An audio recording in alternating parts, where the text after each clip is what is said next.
Salut, c'est Hugo, j'espère que vous allez bien. Évidemment, on est parti pour un nouveau résumé de l'actualité en moins de 10 minutes. Mais avant ça, je voulais juste vous remercier puisque hier, vous l'avez peut-être vu du coup hier, on a renommé cette chaîne YouTube Hugo Décrypte en Hugo Décrypte Actu du jour. Et en parallèle, on a créé une nouvelle chaîne principale Hugo Décrypte.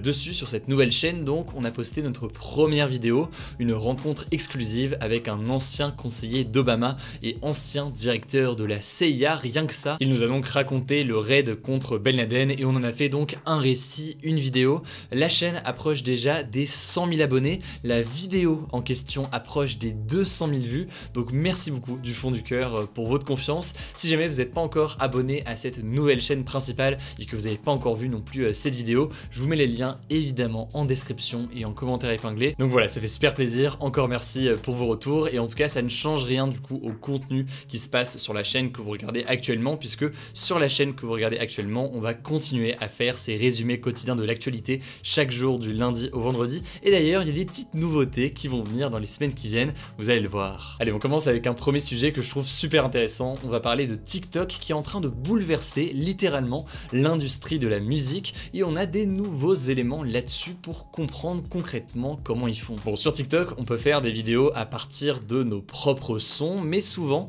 les sons utilisés pour faire des vidéos, eh bien c'est les sons qui sont déjà sur l'application. Ça peut être des extraits de musique par exemple, et donc on va reprendre un son connu et avec on va reproduire une danse qui est connue sur la plateforme ou alors faire par exemple un contenu humoristique. Alors il y a certaines musiques qui ont déjà émergé grâce à TikTok. Par exemple, il y a l'artiste Weshden qui a signé chez le label de musique Universal seulement quelques mois après le succès de son titre Anissa sur TikTok. Et en l'occurrence, si je vous en parle aujourd'hui, c'est parce que le média Bloomberg aux États-Unis a publié une enquête dans laquelle ils expliquent que TikTok choisit pas mal quel titre va devenir tendance sur l'application. Par exemple, selon les journalistes, eh bien le titre Savage de Megan Thee Stallion serait devenu numéro 1 grâce à une campagne marketing dirigée directement sur TikTok. En gros, TikTok aurait travaillé avec le label de la rappeuse en donnant des conseils sur la meilleure stratégie à adopter pour la faire exploser sur l'application, notamment en l'aidant à choisir le titre à mettre en avant sur la plateforme et en imaginant le Savage Challenge qui a été repris ensuite des millions de fois sur l'application. Par ailleurs, si on élargit, TikTok se donne pas mal pour mission de découvrir les talents de demain, un peu à la manière de ce que pourrait faire une émission comme The Voice ou encore La Nouvelle Star en France. C'est d'ailleurs un choix qui est plutôt assumé puisque en 2019, l'application a lancé en Corée du Sud et au Japon le concept Spotlight. Le principe il est assez simple, ça consiste à réaliser un concours directement sur TikTok pour trouver les futures stars de la musique et notamment donc de K-pop. Très concrètement, chaque candidat publie sa musique sur la plateforme et les sons les plus populaires et les plus utilisés sur TikTok seront ensuite produits par des labels de musique. Enfin, faut bien voir qu'il y a de plus en plus d'artistes qui essaient eux-mêmes de faire des sons qui marcheraient sur TikTok en faisant par exemple des séquences dans leurs sons qui peuvent être isolées pour des challenges, des danses ou autres. Et le résultat c'est quoi? Eh bien, si vous prenez le classement des titres les plus streamés sur Spotify en ce moment à l'échelle mondiale, et bien vous verrez qu'il y a un certain nombre de ces artistes qui ont vraiment émergé sur TikTok. Bref voilà, TikTok a une influence grandissante sur le monde de la musique, je trouvais ça assez intéressant d'en reparler un peu plus en détail aujourd'hui. Si c'est en tout cas le genre de sujet qui vous intéresse, n'hésitez pas à me le dire dans les commentaires, on pourra faire d'autres sujets comme ça un peu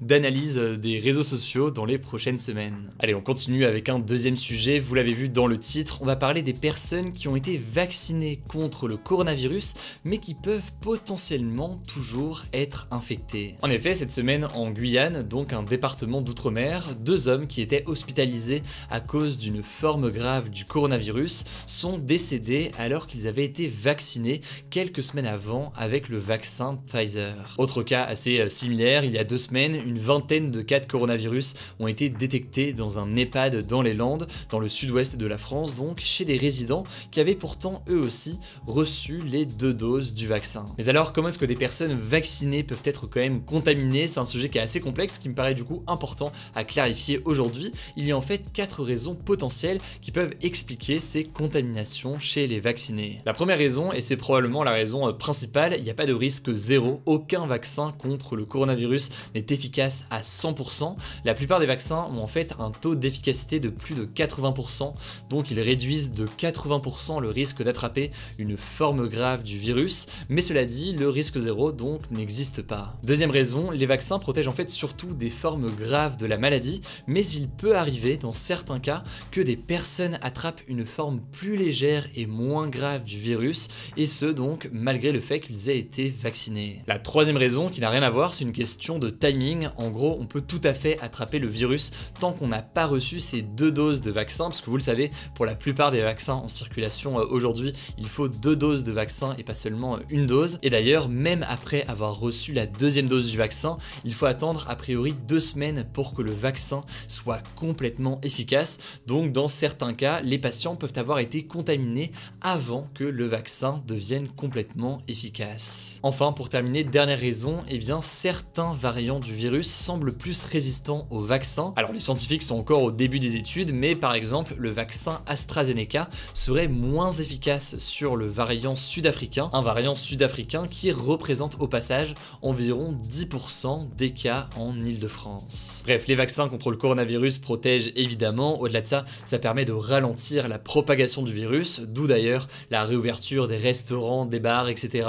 au Royaume-Uni, mais aussi en Israël. C'est des pays qui ont réussi à avancer rapidement dans leur campagne de vaccination, mais pour autant, un vaccin c'est pas une potion magique qui nous rend invincible, et c'est pour ça qu'il faut rester vigilant donc dans les prochaines semaines. Quoi qu'il en soit, affaire à suivre, on vous tient au courant dans les prochains jours, directement dans ces résumés d'actu du jour sur cette chaîne, mais aussi, vous le savez, sur Instagram, dans les résumés quotidiens de l'actualité qu'on sort chaque soir à 18 h et qui se lisent en moins d'1 minute. Allez, on passe tout de suite rapidement aux actualités en bref, et on commence avec cette première information au Royaume-Uni. Le Premier ministre britannique Boris Johnson est au cœur d'un scandale après des révélations de plusieurs médias dont la BBC ou encore le Daily Mail. En fait, selon les journalistes, il aurait déclaré en octobre 2020, je cite, « Je préfère laisser s'entasser des morts par milliers plutôt qu'un nouveau putain de confinement ». Alors dans la foulée, il a démenti avoir tenu cette phrase, mais ses propos, vous l'imaginez, ont tout de même créé l'indignation chez une partie importante de la population du Royaume-Uni, surtout que le Royaume-Uni est le pays le plus endeuillé d'Europe à cause du coronavirus, avec plus de 127 000 décès dus au Covid.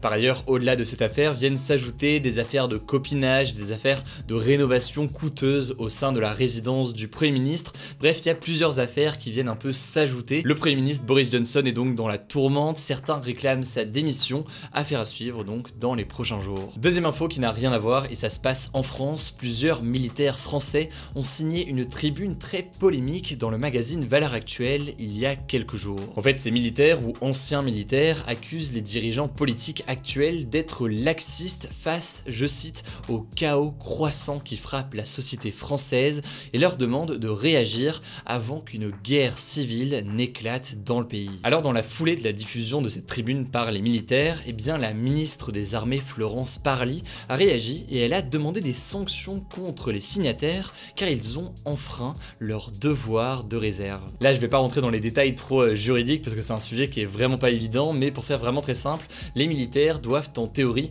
conserver publiquement une certaine distance par rapport au sujet politique quand ils s'expriment, en tout cas en tant que militaire, y compris d'ailleurs si jamais on est un militaire retraité. La ministre juge donc qu'avec cette tribune, eh bien les militaires ne respectent pas ce devoir de réserve. En tout cas, de son côté, suite à la diffusion de cette tribune, eh bien la présidente du Rassemblement national, Marine Le Pen, a soutenu les signataires et elle les a appelés à se joindre à elle pour l'élection présidentielle de 2022. Enfin, au passage, Emmanuel Macron prendra la parole vendredi pour détailler les perspectives de sortie du confinement. C'est le Premier ministre Jean Castex qui l'a annoncé aujourd'hui. Alors on ne sait pas encore à quelle heure ce sera, ni à quoi va ressembler cette déclaration du président de la République, mais du coup vous le savez, je vous tiens au courant. Alors où est-ce que j'étais aujourd'hui? Eh bien j'étais tranquillement, pas du tout dans mon studio, non du tout, j'étais bien sur l'île de Bali en Indonésie. Alors si jamais un jour vous avez la chance de pouvoir aller sur cette île en Indonésie, eh bien sachez que beaucoup de Balinais possèdent les mêmes prénoms. En fait, selon la tradition locale, les parents nomment leurs enfants par rapport à l'ordre d'arrivée dans la famille.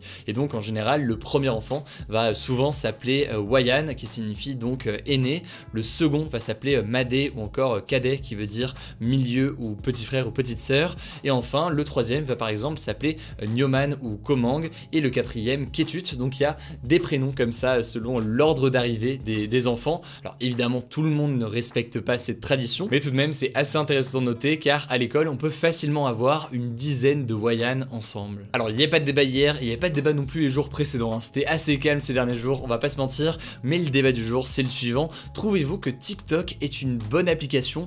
Je suis pas sûr de ce débat, c'est juste en fait l'idée d'avoir une discussion sur l'évolution de cette plateforme, puisque beaucoup s'en moquaient au départ, et aujourd'hui j'ai l'impression que ça a quand même pas mal évolué, en tout cas il y a de plus en plus de monde qui l'utilise, donc n'hésitez pas à participer directement à ce débat dans l'onglet communauté. Et puis par ailleurs, je me permets de vous le dire, on est nous aussi présents sur TikTok, 400 000 abonnés, écoutez, on commence à être présent comme ça sur la plateforme, on fait des choses, n'hésitez pas, si ça vous intéresse, on fait des contenus d'actualité aussi directement sur TikTok. Je le disais donc en début de vidéo, pour ceux qui n'ont pas encore vu notre vidéo sur le raid et l'assaut contre Ben Laden, eh bien la vidéo est disponible sur notre nouvelle chaîne Hugo Décrypte. Pensez donc à vous abonner, mais ça vous intéresse, pour ne pas rater les vidéos suivantes qui vont venir dessus. Le lien est en description et en commentaire épinglé. C'est tout en tout cas pour ce nouveau résumé de l'actualité en moins de 10 minutes. Merci pour votre confiance, prenez soin de vous et on se dit à demain pour une nouvelle vidéo.